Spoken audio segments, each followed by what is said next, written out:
Emalaheni uMalema uchithe isikhathi esiningi namhlanje elalele izikhalo zezakhamuzi zonke zimtshele ngeinqinamba zokuhlinzekwa ngezidingo nqangi.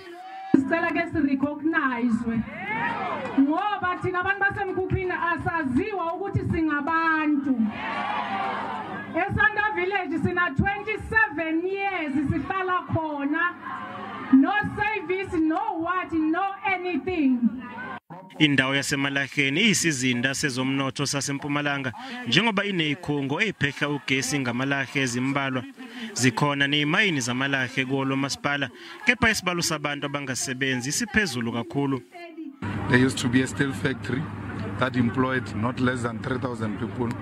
It has closed down even before Corona, which led to the situation we are experiencing now.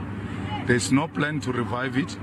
We buy very expensive steel from China when there is a factory that could produce steel at an affordable rate.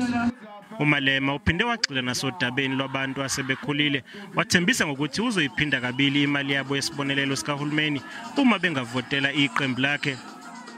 It doesn't make sense because when you get SASSA money, it's because you are declared indigent, you're poor.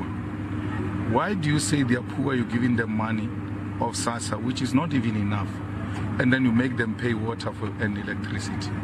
Umholi we-EFF unxenxe intsha ukuba iqikelele ezifundweni zayo uthe ngaphansi kobuholi be-EFF imfundo yona ezobe ihamba phambili ekutholeni imisebenzi njengoba iqembu lakhe lizoqeda umkhuba wokufakana ngokwazana emsebenzini.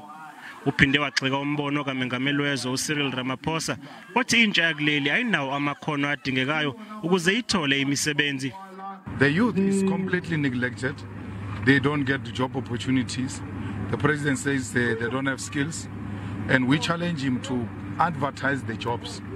And let's see if there are no skills, because he can't claim there is no skill amongst young people. uMalema ulindeleke ukuthi kusasa akhankase esifundazweni yadabuka kuso iLimpopo.